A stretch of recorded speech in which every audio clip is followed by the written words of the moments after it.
this year, as things get more chaotic on the surface, okay, because they're going to get more chaotic, things are going to become more unstable. It's just, it has to happen. It's like having a bad dream. It's gotta shake you to be, so that you can start going inwardly into your consciousness to ask the tough questions about why are you feeling differently now. And it's going to happen next year. I don't want to get too far into the future here, but next year is going to be the year that I call, it's the year that we say enough. That's the year that comes, that's when everything comes so rushing out, we just go, no more, that's it. And when we do that, it's because we are realizing that not only are we tired of the things that are happening on the surface, they don't make sense, okay? They don't make sense with who we are anymore as intellectual, spiritual, divine beings. They just don't make sense. We are going to start to see ourselves connecting more to each other because our whole historical story, our spiritual story, shows that we are all connected, and we're going to start to remember all of these things. Everything that you and I have talked about, and we have been going all over the board, right? We've talked about this, the the that, the this, okay? Everything is connected to each other. It's one big story. And those things that you and I talked about, Sergey, I didn't know most of this stuff 5, 10 years ago. It started coming in as a remembering. And when it comes in as a remembering, it starts activating you, and you start to see that this is all just a game, a dream. And it's time for us to wake up from it. And we have the ability to do it in a way that will show that we are truly God, because we are. That word God is just, it's just a 3D term. Source, creator, whatever, those are just 3D terms. We are that. And that's why I believe that you've had other interviewees that are talking about, this is it. This is it, baby. This is where the show starts. But there's a method to the madness. And I've been talking about the method to the madness. Okay. Now we are in the madness part. For anybody who's listening, who's scared about the things that are happening with themselves, the changes that are happening with themselves, don't resist it. It's all part of the natural process of getting yourself to a point of being comfortable with your divinity. It has to happen. If you resist it, it's like putting one foot on the pedal and one foot on the brake and trying to move the car along. It's very, very difficult. In 2009, 2012, a sizable amount of people, okay, not like huge, I'm not talking billions, but for sure millions, were activated during that time period. And that's when I started to receive most of my visions. I had gotten them before, especially when I was a little boy, but most of my visions, most of my channeling came during that time period. But I resisted it, and so I wound up having what I call a 5-year period, where it was called the 5-year timeout. I resisted it so much that I went into a spiritual spiral. And people, I've seen too many of those. A lot of my students and stuff have gone through that. Don't resist. Resistance is futile. Now, let me ask you a question, Franco. There is an expression, life is not happening to you, it's happening for you. Mm-hmm. Can you explain that a little bit here, elaborate a little bit on that? Yeah, really easy. This was one of the easiest questions that you floated at me today, Sergey. There's a piece that's missing in that expression, and it's that life is not happening to you, it's happening for you. But there's another piece. It's happening by you. Okay. So this is the piece that has been missing, all right? Obviously, but if you feel like it's happening to you, then you get this feeling that you're Yeah, not in control of you anything, feel which, like you are a victim. Okay, why is yeah, this happening to me? Why is this happening? But when it's happening for you, you're an observer. You say, but okay, see, this is done for oh, me. I'm watching. Okay, this is not easy. But what all I'm right. learning from this, why is this given to me? Okay, so here's the thing. This is, again, it's like a jigsaw puzzle, okay? Life is happening to you. You look to your left when you did that, okay? That's the analytical process of your consciousness, okay? That's the part that is always reacting to your world. That reacting energy is 3D consciousness, okay? When you are when it's happening for you, as you said, you're observing.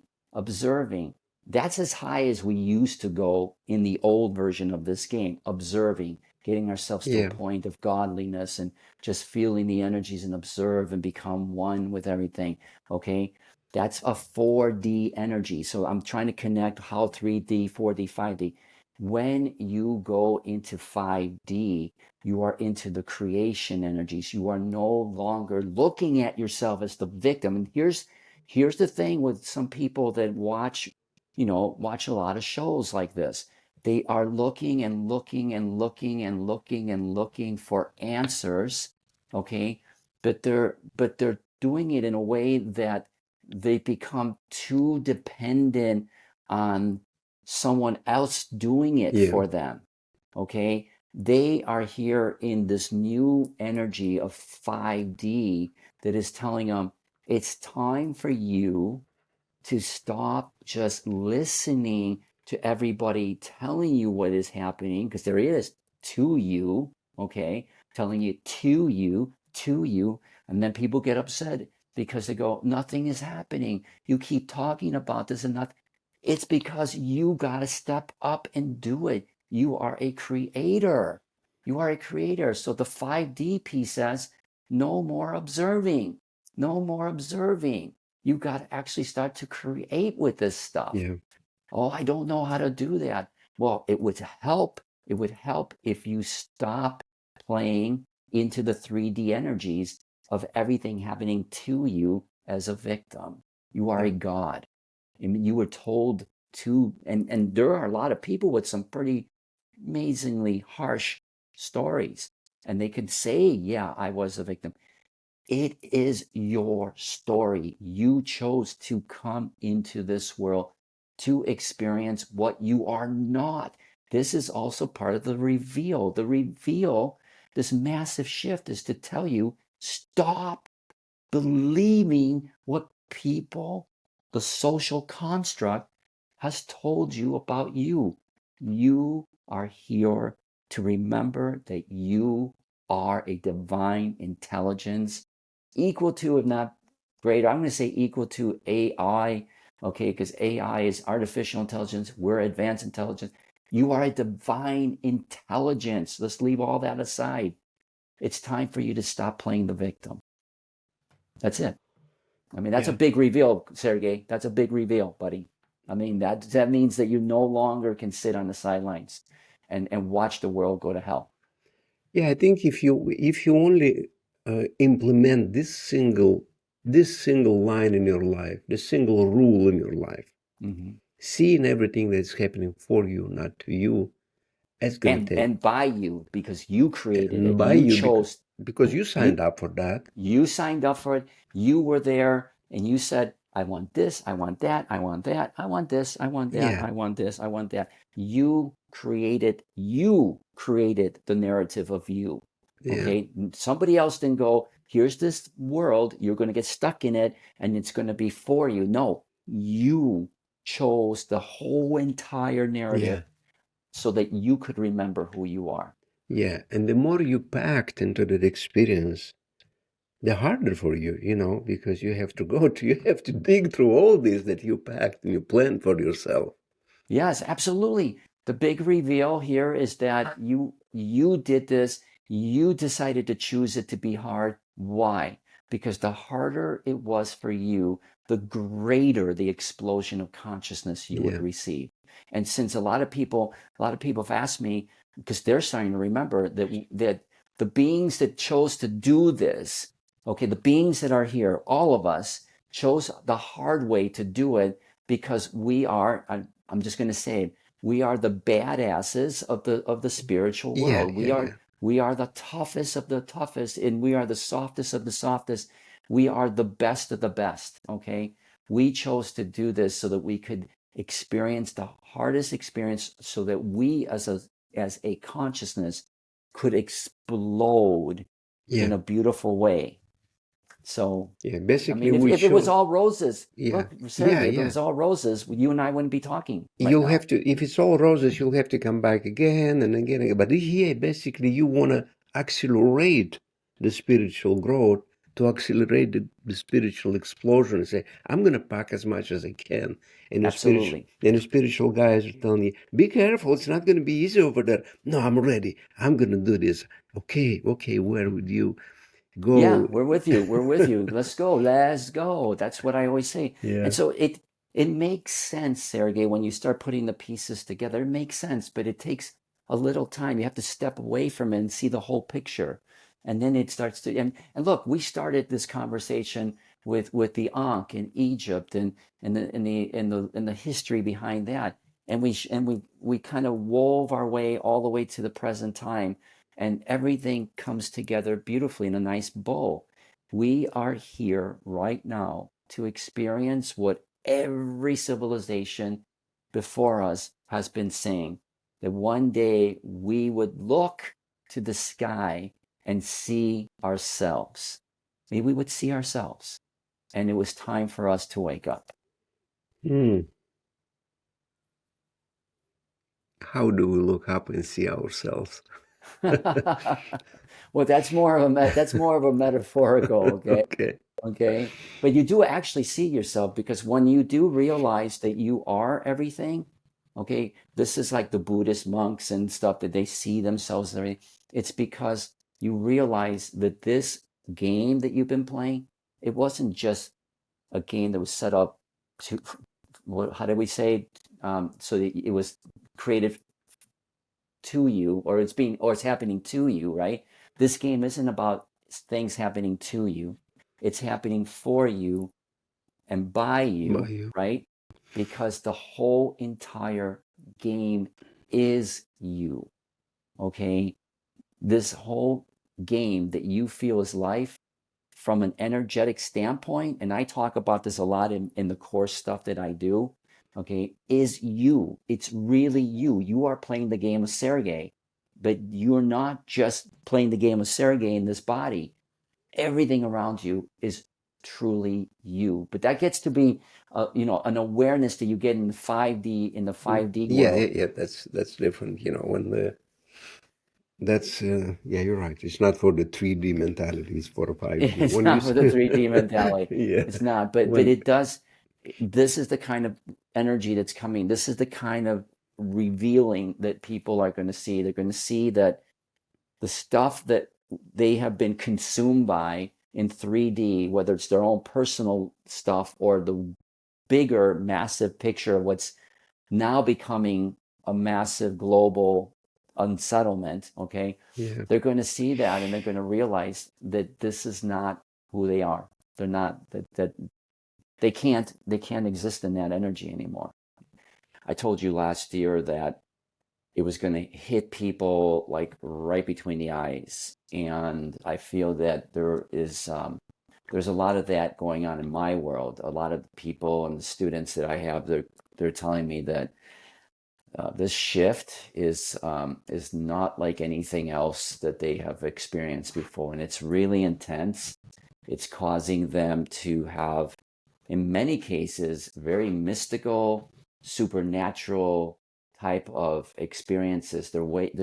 As they wake up and remember, they're activating all of this energy inside of them, and this energy, it's not like when you go out and run and stuff like that, and you kind of get your energy up and stuff. It's different. I don't have to tell you that. It makes you do things that you wouldn't necessarily do. And I don't mean that in a bad way, but look what's happened to you over the last 6 months here, as you've gotten deeper and deeper with this whole discussion of spirituality, and all the people that you interview. It's impacting you, it's affecting yeah, you. You're feeling the need, the desire to go places in the world that yeah, maybe you've been there before, but not in the way that you're going there now. And you don't even really know why, except that you feel drawn to go there, to get away. And that's just one example. There are many things that people are experiencing, but we could talk about that in the shift, because the shift is all about I told you last year that the shift this year was going to be about the reveal, and people were like, "What does that mean?" I mean, are we going to see more stuff about aliens or government cover-ups of that, or all sorts of things, right?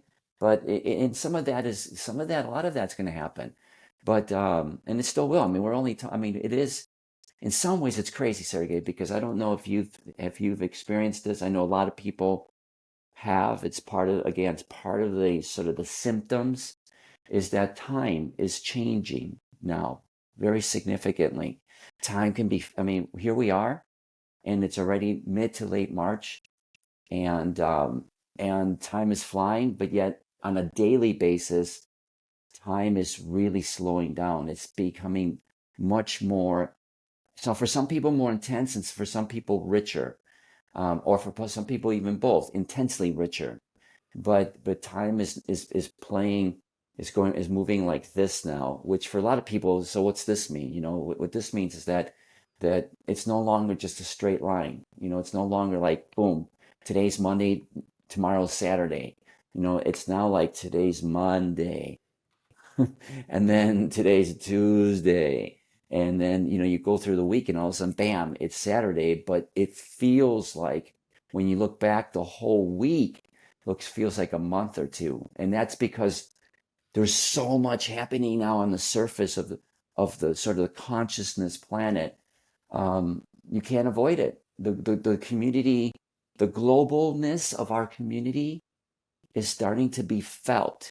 Unfortunately, not necessarily in the way that a lot of people would like to see it, but it's all part of the process. Again, last year we talked about this year that this divine feminine energy was going to become more evident. And so a lot of people, took what I was saying, what other people were saying, to assume that like here in the States, we would have some pretty significant changes that would happen that would support the divine feminine. So we had a political um, Opponent. process here last year, Yeah. presidential process, and people were going, "Whoa, the divine feminine, what happened? Woman didn't win the election." And I tell people that this can play out in many different ways. And let's just say that we as humanity chose to take the path that hasn't been traveled very, very often. So what does that mean? It means that we're probably, not probably, we are going to see a lot of bumpy roads ahead. But you know what, Sergey? When we have in life, when we have had the greatest breakthroughs spiritually, I hate to say it, but it's when we have had moments of trials and tribulations. And that is what humanity is going through right now. And the one thing that I haven't talked about, Sergey, maybe we could talk about it a little bit here today, is that this big shift, it has to do with the reintroduction of what I call the divine masculine. Okay. Not to be confused with all the masculine talk that's out there, okay? But just like the divine feminine is a lot different, not just a little different, in my opinion, than the way that most people talk about it. There's the divine masculine and the divine child. So last year, 2024, it was a huge infusion, especially at the beginning of 2024, late 2023, huge infusion of the divine child. Nobody talks about that. The divine child is what brings simplicity to the process. It helps people try to get out of themselves so that they can find themselves through their heart. Now, I know that sounds all really abstract, but I'm just going to keep it really simple for right now, okay? That came in, really, it was coming in all the way since 2019, but it really picked up through 2023 and into 2024. And 2024 was really the resurgence, and it's still going to be this way, of the divine feminine. But 2025 was going to introduce a balancing piece to this, that everybody talks about the divine feminine being the balancing piece, and it is. It is by far the most important piece of the divine balancing act, okay? But you and I talked about this Holy Trinity, okay? The Holy Grail, the Trinity, the Holy Grail. It cannot be neglected, okay? This is all about balance. And right now, there was a huge imbalance with the masculine, what I call the distorted masculine, okay? And now that's being pushed up to the surface. You can see it. I don't have to tell you, okay? We could talk about it if you like, but there's a lot of stuff going on now. That part is, as some people would say, that part is really kicking and screaming. It's trying to stay here. It's trying to stay in control, if you will, but it's moving on. It's old programming, and it's being pushed up because of the divine feminine. It's being pushed up. So now what we need to do is balance the divine masculine piece with more of those energies, the masculine piece with the divineness of the masculine, so that we can have more stability with that. Because right now, the masculine energies they're just what they are. I mean, that's what they've been for the longest time. And there's a lot of resistance to embracing any aspect of the masculine because it's been so out of control for so long. But this is not, this is a different kind of energy. This is an energy that's going to stabilize and ground all of this divine feminine energy that's all about changing the world order back into something that we would recognize as 5D creation energy. When that kind of energy comes in, pushes all of that distorted, unsettling masculine energy up to the surface, it has to be recycled into a divine masculinity, and that's what we're seeing in 2025. Haven't talked about it very much because, quite honestly, I really wasn't feeling into all of this until the last several months, where I was going, there's something within us that is also coming out, and that's sort of the stabling, grounding forces of what is truly a divine masculine. Here in the, do you know who Norman Rockwell is? Yeah. Okay, so of course you would. Why would I even ask that question of you? Even So if I don't know, I'm going to say yeah. But I know. fair, fair enough. Okay, and Norman Rockwell, he was a painter, Yeah. and for those who don't know, and used to used to paint these beautiful scenes of what I Yeah, call remember the family, the guy and the woman standing in front of the house as the famous one. yes, yes, yes, yes, yes. And so there was a balance there, a divine masculine that was gentle, but inspiring, grounding, uh, provided protection, but in a different way. It wasn't defense. It was a real, sort of like a very nurturing, paternal type of energy. And so that too is now happening, Sergey. So what does this all mean? It means that by the time you get into the end of this year, oh, we got all sorts of goodies, okay, astrologically. We have a cycle again of supermoons. We have all these planetary alignments, conjunctions. These are all going to introduce a tremendous amount of divine feminine and masculine energies and child energy. Now you're going to start to see all three coming together. And by the end of this year, I'm just going to tell people right now, it's it's going to get a little bit more painful, maybe a lot more painful. And what I mean by painful is just that, look, we're going to have to see this for what it is, right? That's why it's called the reveal. It's got to shock us into realizing that things have to change, but not out there, not out in that world, not in 3D. It has to start happening in here. So it's like having amnesia. I've been saying this all along. Slowly, you're starting to remember. Slowly, you're starting to listen to that voice inside of you. Slowly, you're starting to realize that there has to be something more that is happening, and it has to do with this big thing, this monster shift into the fifth dimension. So that was a long-winded answer, but I threw in a couple of new pieces in there with the divine masculine that I really want to start, and I will be talking more about that a lot because it's a tricky subject, Sergey. We got two guys here talking, right?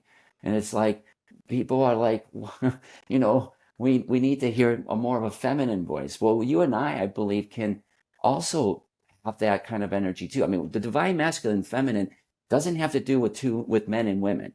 It just happens to be that right now it's kind of coming down that way. Most of the activations for divine femininity coming through the women, and rightfully so. They've been the ones preparing themselves for thousands of years to be able to bring this message to the world. The divine masculine energies are kind of being activated primarily in the men. And again, this piece of it is needed now to stabilize all this energy that's coming in, because it's a lot. It's a lot of energy, and it's not going to slow down. It's only going to get stronger. Franco, let me ask you something. This is not for the podcast, it's personal. Yeah. What does the cross means over there you're wearing? Eternal life. That's a really good question, and you know what? I feel like we could talk Yeah, we about can that. use that. Okay. Yeah. I like the Okay. cross, and I was wondering what does it mean, and how do you what it means to you personally? Why do you wear it? So, Sergey, so here's the thing, Sergey. We don't really get a chance to talk too much about things like this, but it's important because it's all a big puzzle, okay? And I've been saying that for so long. You got to connect the dots. So this cross is called an ankh. For people that aren't familiar with this cross, they sometimes confuse it with the Christian Yeah, cross, the interesting thing is that it actually is related, in terms of historical context.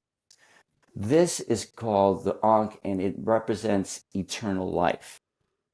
Now, this is going to blow some people away, possibly, and there may be some people that won't be able to put their heads around it.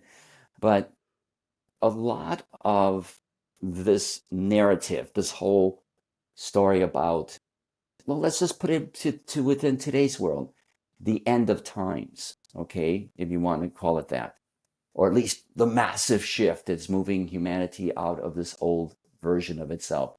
A lot of this stuff, not all of it. I mean, you're going to the Far East, and you've got all the different narratives there, but they're all still pointing to the same thing, to this time in human history. When it comes to Christianity, Judeo-Christianity, a lot of the storylines that people have, a lot of the way that they were raised to believe about who they are, what they believe in, what's their connection with this thing called God or Source. In the Judeo-Christianity tradition, a lot of that follows a certain path. I don't have to tell you, it's the Bible, basically, the biblical stories. When you start getting closer to the New Testament piece, there's a lot of confusion as to how that all came together nicely into a nice package thing called the Bible. And long story made short, because I could talk about a lot of things for a long time, and so I'll try to keep this short. This Ankh represents eternal life, which then later on became part of the cross that we now carry for Christians, that also, in a way, represents eternal life through through Yeshua. Okay, a lot of the stories I have a couple doozies. A lot of the stories that the Christians in particularly sort of live by is actually tied very, very strongly to Egyptian history, Egyptian mythology, if you will. So I wear this. I don't really ever tell people this, but my whole body, my whole back is tattooed with all sorts of different symbols. The Ankh is one of them that I have on my back, and it's because it to me it's a connection with the eternalness of God. of us as God. And so we could get into a long story about that, but I just wanted to tell you that there's a real strong connection Yeah. between what we're talking about here today and some of the stuff that we, historically speaking, we haven't connected the dots back to some of the earlier civilizations. But I know that there are people who listen to your podcast and I mean, and your show that that understand and are fascinated by Egyptian Yeah. history, Sumerian history, Far East history, indigenous South American, North American history, Celtic history. They're all connected. They're all connected. They're all, again, Yeah. they all talk about the same thing. So historically speaking, this is going to this is how crazy this game is. Okay, it's filled. You know that I call it a game because I believe that this is a simulated reality. Yeah. Okay, so this simulation, the game, has many different layers to it. It has many different narratives. So a lot of people, you know this, a lot of people will tap into the frequencies of let's say the astrological frequencies, right?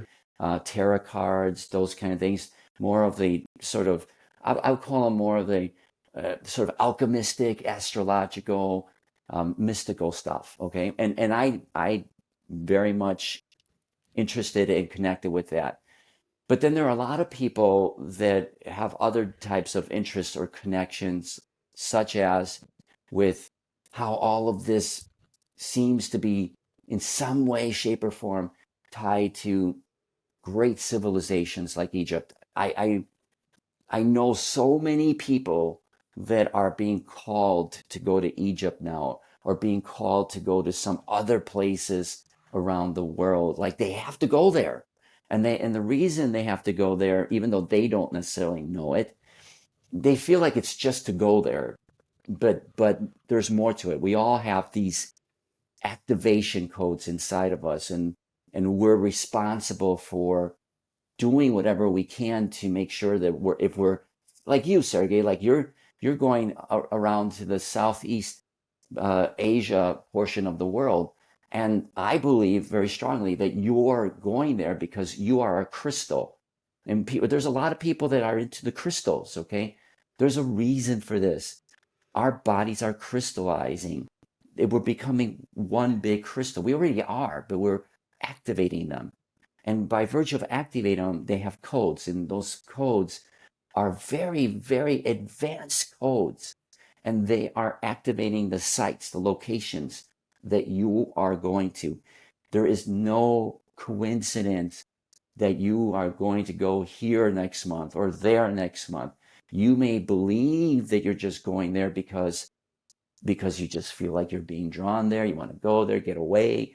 But that's not necessarily the way that I view it. I view it like you're really going there because something is happening to you. You're being activated. It's feeling spiritually charged, and you're charging up the area as well. Okay, so that was a whole digression. But I wanted to tell you that last year I went to Egypt, and I had been wanting to go to Egypt all my life. Okay, don't know why. But I knew things about Egypt that nobody was either talking about or even knew. Okay.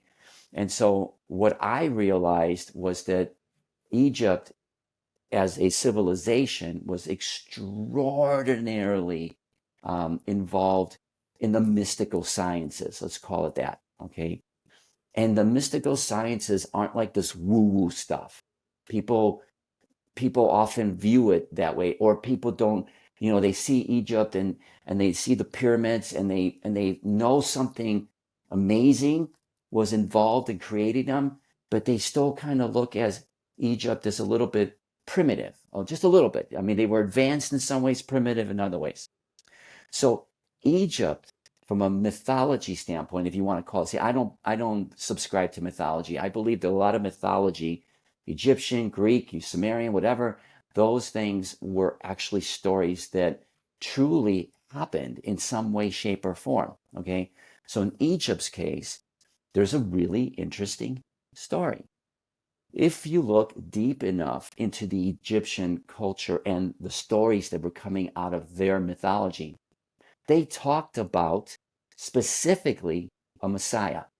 A Messiah like the way in which most Christians, most even Jewish Yeah. people know of the Messiah, okay? In the East, where Jesus was born, in Israel, Palestine, they also talk about Messiah for a long time before before Jesus showed up, if I'm not Yes, mistaken. Yeah. So, yes. But that gets lost, right? It gets lost in the in this. Okay, you could call it life, you could call it whatever, but I know that it gets lost in the interpretation because this is the way the game was supposed to be played out. Okay, we'll try to set aside the game for just a second because this is really fascinating, at least in my opinion. Okay, um, they talked about the Messiah. They talked about what the Messiah was going to do. Now, this was thousands of years before Yeshua came into this world. It was before, in some ways, or during, in some ways, the time that sort of traditional, sort of the traditional story was being created through the older stories of the Old Testament. But in Egypt, there is a story about a pharaoh that that came into power and changed the way the Egyptians viewed God, source, and he talked about it as a big sun, and so they worshiped the sun. Okay, so what does this have to do with all of this stuff? Here's the thing: this Egyptian pharaoh, you got to remember that the Egyptians during that time were really mixed in with a lot of they were not into one God, okay, just one monotheism God, okay. They were into a lot of gods, okay, and there was a big political thing about it. He gets kicked out of Egypt. He takes a whole bunch of people with him, the slaves, which happened to be, like the what we would call the Israelites today, the slaves. He took with him a huge piece of the government of Egypt, the priests and priestesses of the time, and he takes them down to the southern end of Egypt, tries to start up his own new capital. That doesn't work. Goes back to Egypt and gets killed. Okay, so what? So that sounds like a pretty typical story about any Egyptian pharaoh or whomever. Well, the thing is that his name was Akhenaten or Amenhotep. I believe it's the third or the fourth. So what? His son was more well known in today's awareness, consciousness. His son was named Tutankhamen, otherwise known as King Tut. yeah. Okay, okay, that's great. I like it. So far, so good. So what happens when he goes back and gets killed? He leaves all of these people stranded in the desert. Okay. And so they all started to break up into different groups. And one of those groups was led by the high priests and priestesses. I really want to stress the priestesses, okay, because they were the ones that were really running the show back then, okay. Not even the priests, the women were, okay, because the Egyptians were really big on the divine feminine. The energies of the divine feminine were huge there, okay. And so that's why you have Isis and Hathor and all sorts of other references to women and to feline women. Okay, so the cat was really big there too. Okay, so so let's get back to this. Okay, one of the groups that broke up from that whole debacle, if you want to call it that, was a group of priestesses that came together with some of the others there, like the slaves and others, and they formed what would eventually become these scenes. I'm not sure if you're familiar with these scenes. Most people are not. Okay, but they were a group of people that were extraordinarily mystical. Mystical. Okay, they understood alchemy. They understood alchemy of the mind, which means they could play with energy. Okay, they were so. In some ways, they were so misunderstood. In some ways, they were feared, but in some ways, they were respected. They were travelers in the area where we would call Bethlehem, okay, in that area, okay. There's a very, very strong connection here developing. A lot of people that study Egyptian history believe that, and not even believe, they have pretty much been able to sort out the time period that this king, this pharaoh was alive. It happens to be exactly during the time of Moses. Okay, the stories, the timelines are perfect. The stories are perfect. Going to the desert, everybody breaks up. You know, he dies, whatever. Okay, so these scenes are, in many people's opinions who really study this, okay, these scenes are the sort of the community, the family within which Yeshua and others, Mary Magdalene, Joseph, John the Baptist, they were all mystical people from these scenes, which makes a lot of sense because if you look at these scenes in terms of history, you will know that they had a tradition of taking their children at the age of 12 and having them go through a schooling, mystical schooling, where they would be taught by teachers from the Far East. And so there's a lot of stories about Yeshua going to the Far East when Yeah, he was young, during the ages of 12 to 29. Guess yeah, what? These scenes had a tradition of sending their children to the Far East because they were merchants that went to the Far East. They were very, very successful merchants. And they went to the Far East to help to get not only their business practices going, but they also would send their children to the greatest teachers, shamans, swamis, gurus there. One of them happens to be Babaji, which now I didn't realize that you and I have this connection with Babaji, because how many times have we been together? And I don't know if we've really ever talked about that, but then you just told me just recently that you have a strong connection to Babaji. Much of the things that I talk about were given to me in 3 visits, physical visits that I had years ago by Babaji. I didn't even know who the heck Babaji was when I first got visited by Babaji, well, let's talk but I do about that. know. How that happened. I know that you've been initiated by Babaji, if I believe so. No? I have, but in a different way. I Yeah. haven't gone through the process that other people have gone Hmm. through, I guess, the more formal process that, you know, Babaji was considered by some to be the teacher of all teachers, the master of all masters. He is connected very tied to Yeshua, and that was his direct teacher. And if anybody wants to make the connection more to a different tree or different branch, that's Yogananda, Yeah. Paramahansa Yogananda, who happens to have written the book Autobiography of a Yogi and brought to the Western world this new philosophy of yoga. Not to necessarily be mistaken with the yoga that people do, Yeah. and the exercises. Exercises. Yeah. It's different. Yeah. But so it's a crazy puzzle, Sergey, of how all of these things connect to each other to give us a picture of what I would call the truth, whatever that truth might look like. But all these stories are connected. And again, during that time, um, I have to tell you one other thing. So these scenes, who eventually their teachings would obviously impact people like Yeshua and all the others, okay? Because it wasn't just Yeshua, okay? They had a practice.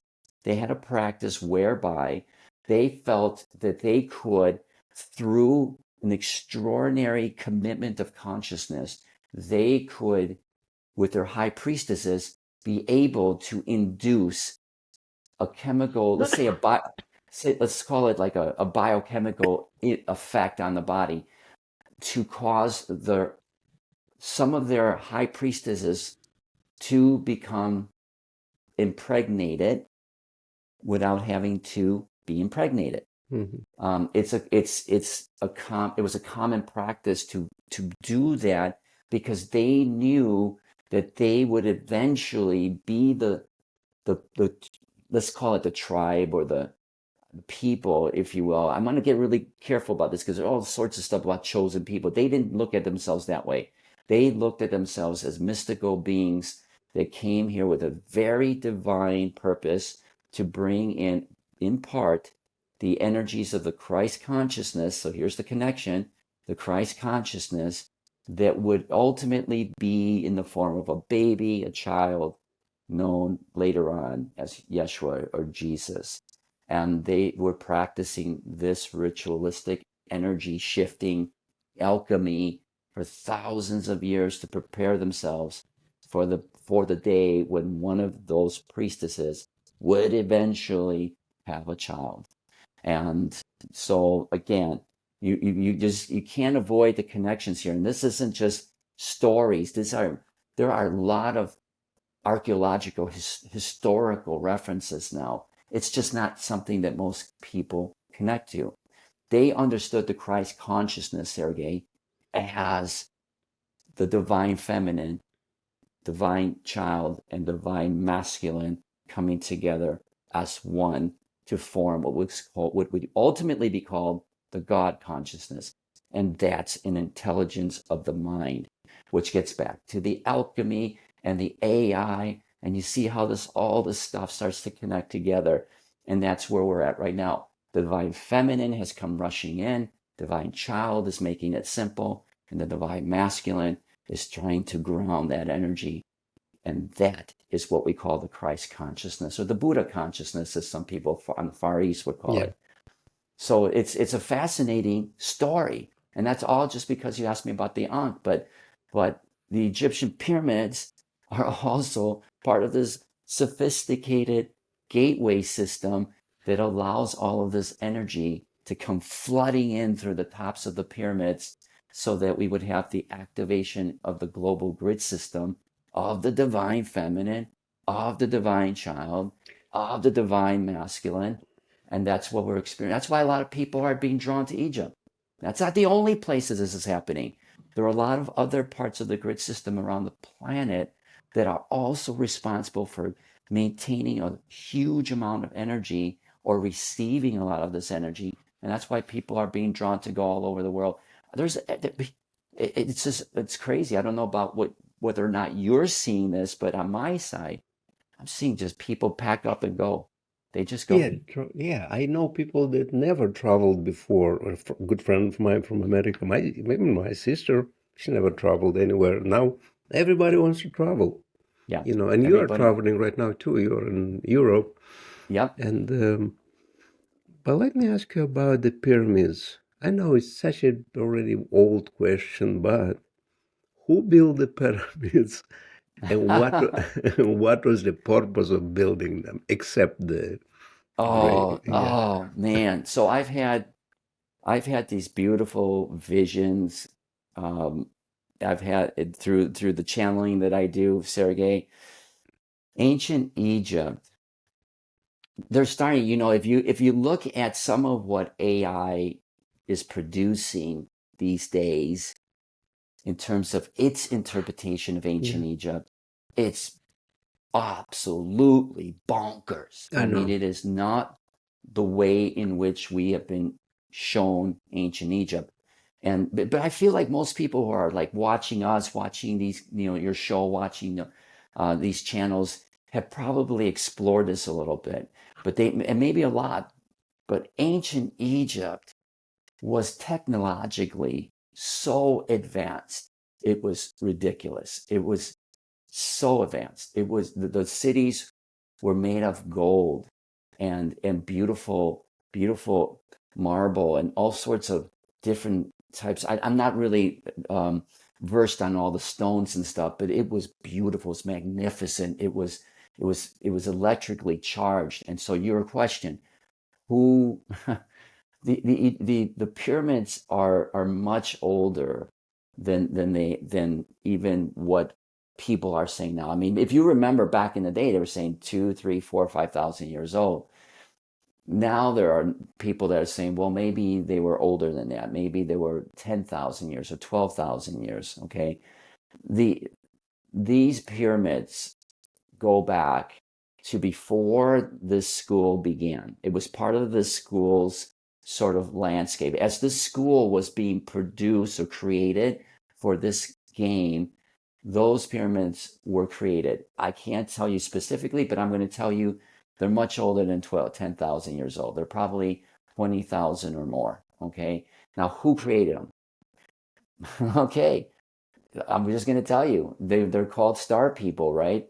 They're aliens. Okay, you want to, what you want Palladians. I mean, there are so many different ways of describing this, but they were advanced divine beings.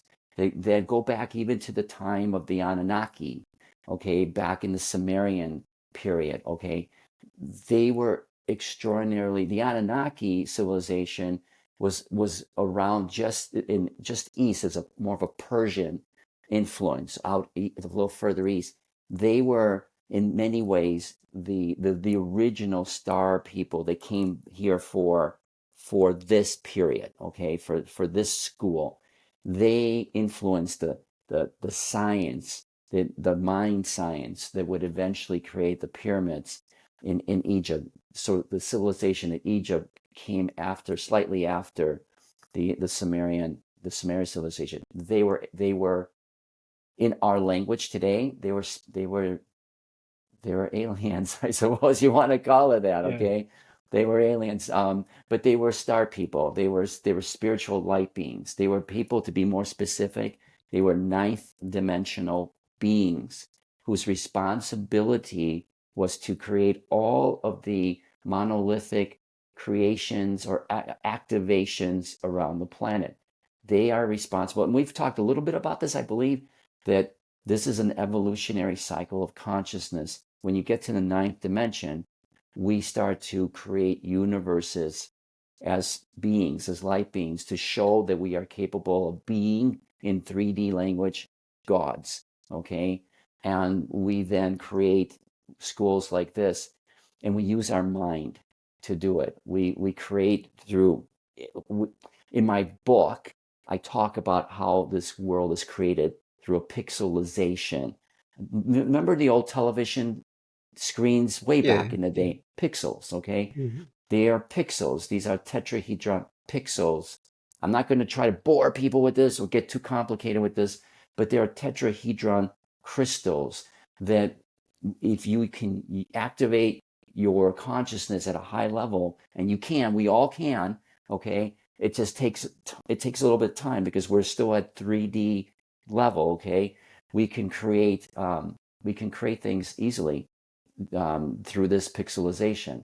So I actually saw this tetrahedron image, and inside a stone would be created just through the use of your mind. So these pyramids, because they are, you see, you said that, what's it, triangle, Yep, a three-sided triangle. Yep. three-sided triangle. So the pyramids are three-sided triangles, and you're talking about these images that you saw, and I saw some AI beautiful images too with all these triangles. That's another thing. AI is producing. When you see AI imagery of spiritual high levels of consciousness, guess what it's producing? It's showing a whole bunch of symbols. Yeah. Okay, so go ahead. I It's apologize. interesting with this AI thing. You see, AI is manifesting what we can see in our dreams, and you see, and it has a mind of its own, and it's creating so much more beautifully.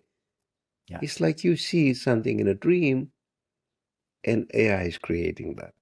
Mm-hmm. It might be beautiful, it might be ugly. It creates it beautifully.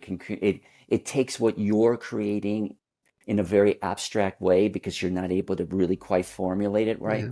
And it takes, those are called codes, and it could take those codes. Now we talk about codes and we figure computer codes. No, I'm talking, and they're kind of the same, but they're energetic codes. And AI can take that stuff that's going on in your mind and it go, oh, I know exactly what it is that you're trying to say, and it go, so and it this is explodes basically the connection with our own minds with the source. We connect together, and this forms AI. Okay, forget about that. No, Sergey. This is really, this is what I'm talking about. What we're talking about here This is what I'm talking about in terms of the reveal. The reveal isn't just about the common things that people are asking. Those are going to be big, okay? The reveal for most people is going to be about, man, this life is crazy. This life is insane. It's getting like so unsettling. That kind of stuff, right?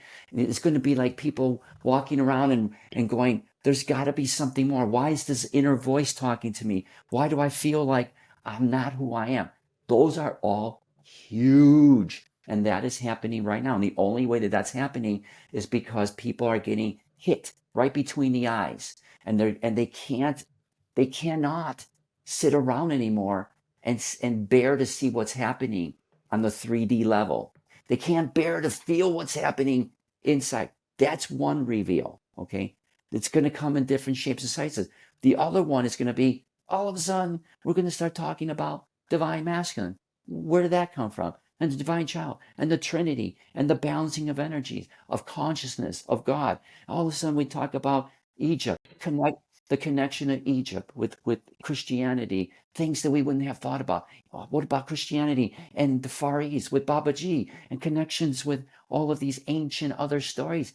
That is also a big reveal. Well, what about this whole thing with AI and how AI is expanding and has its own mind of its own and it's creating symbols very similar to the symbols that were created in ancient civilizations like Egypt? Not the only one.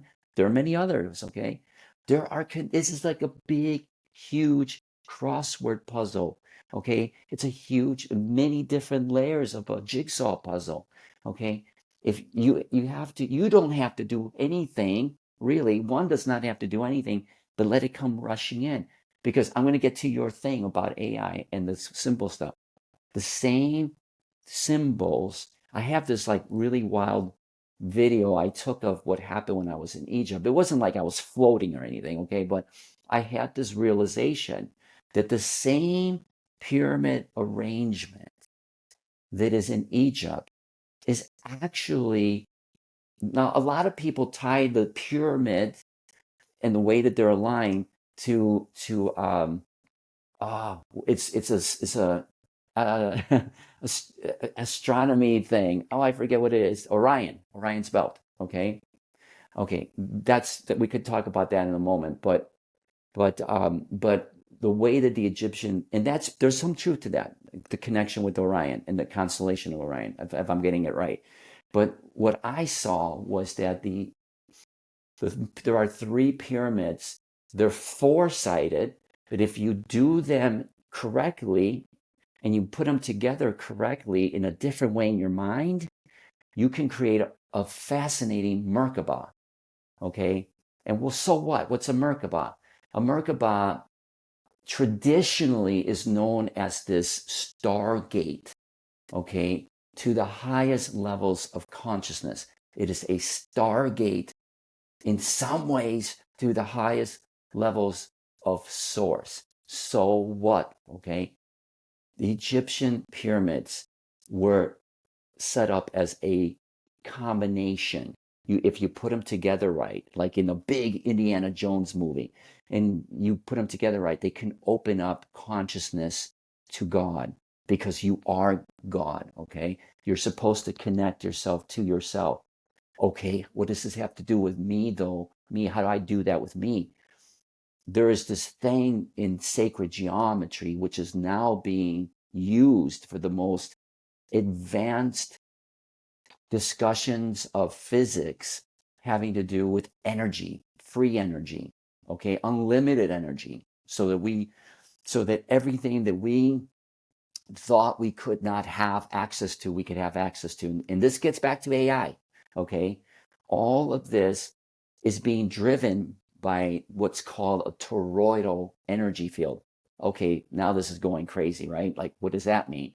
It's a toroidal energy field is like it's like the infinity sign, okay? So what does this have to do with AI? What does this have to do with anything really? Our bodies our bodies, whether we know it or not, represent three pyramids. And if you put them together properly, in a certain fashion, you can create the same type of consciousness activation that the pyramids will be doing for the planet. The pyramids are supposed to be the center of all of this energy, Christ conscious, God consciousness energy coming through and blowing out through the grid system. In the same way, our bodies have the same makeup. We have 3 different triangular energy fields around us that if we use it exactly the way we used it in Egypt, which is what the Egyptians knew how to do, which is what I feel I was shown in visions, we could activate the highest level of consciousness imaginable. We could do what AI does right now, and we could do it even as well, if not better.